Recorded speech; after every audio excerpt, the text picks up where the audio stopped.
Are you ready to fry some brain cells? Well, neither am I. I say we read a book.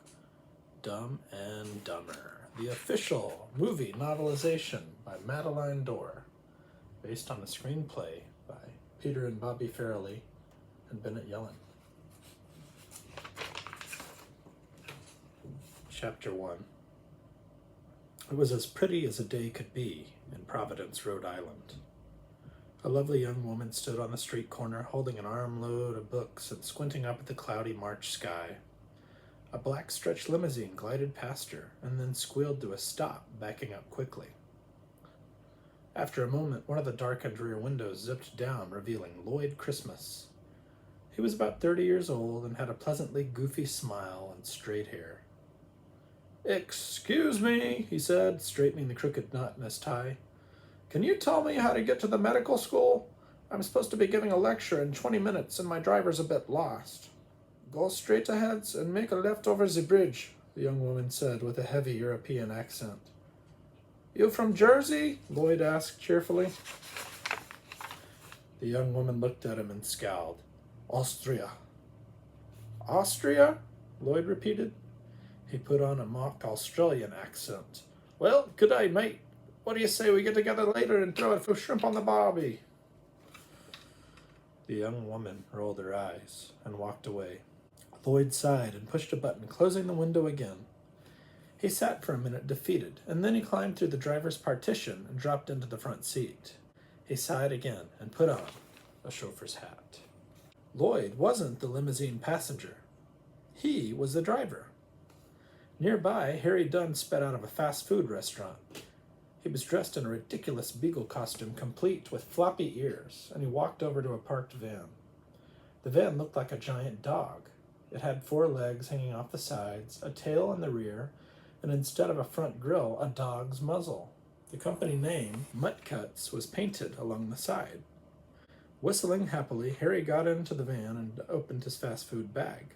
"Okay, the double-decker's mine," he said. "Who had the Wiener Schnitzel?" A perfectly groomed poodle stuck his head into the driver's seat from the back of the van. "Here you go, Dolph." Harry handed him his food. "And the roast beef sandwich au jus?" A delicate French poodle, coiffed to the max with ribbons and pom-poms, came forward. "Bon appetit, sweet and low," Harry said. "All right, who's got the footlong?" A toy poodle yapped. "Very funny, rascal," Harry said. He gave the weenie to a much larger poodle. Just then a voice boomed over his CB radio. "Harry!" it screamed, annoyed. "Why haven't you dropped those dogs off at the show yet?" It was his boss, Mr. Palmer, and he was not happy. "I wasn't about to send them to a performance on an empty stomach, sir," Harry said. "Well, Mrs. Newbergen called. She's been waiting for 2 hours," Palmer answered. "Get a move on it." "You got it," Harry said. He snapped to attention and then put on his Walkman. He started whistling and slammed on the accelerator to the floor. The van kicked into high gear, sending the dogs bouncing around in the back. Harry drove wildly down a hill and skidded around a corner, and the dogs slid left, and then right, and then backward. A woman pushing a baby carriage crossed the street, and Harry narrowly missed her. Then he took another corner on 2 wheels, and finally he screeched to a halt in front of the dog show auditorium. From behind, there was a loud thump. So the poodles bounced off their seats again. Harry hopped out of the van and opened the back door. "Okay, gang, you know the rules," he said. "No pushing, no shoving. Please exit in an orderly fashion." An angry Mrs. Newborgan teetered down the sidewalk on high heels. "Where have you been?" she yelled.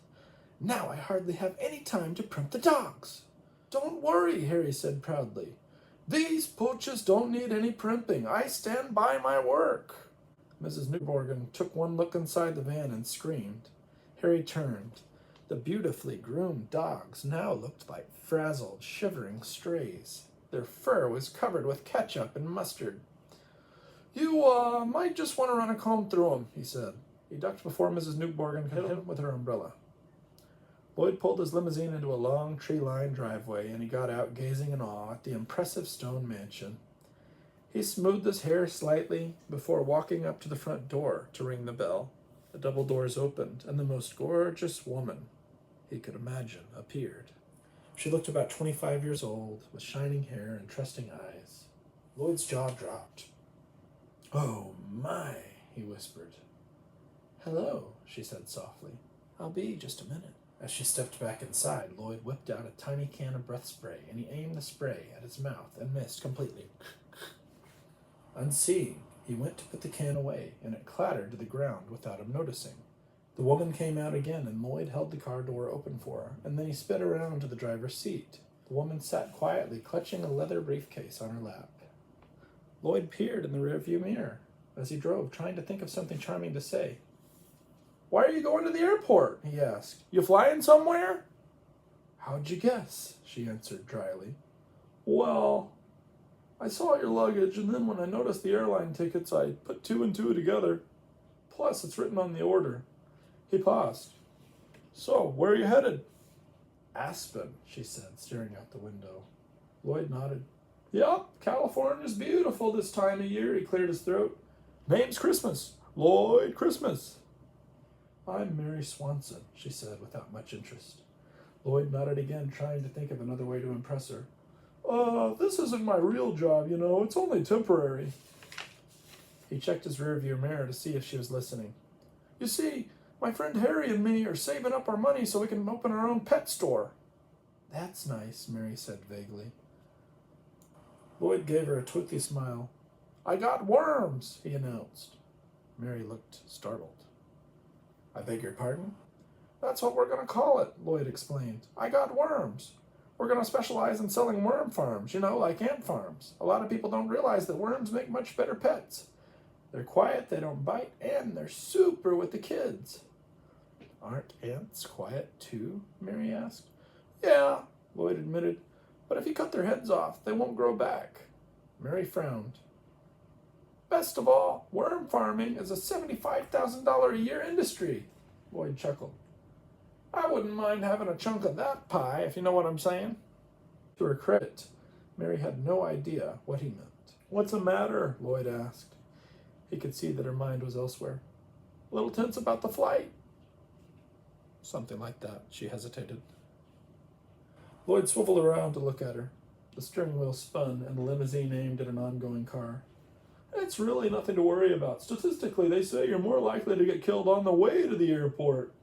They narrowly missed the other car. "Like in a head-on collision."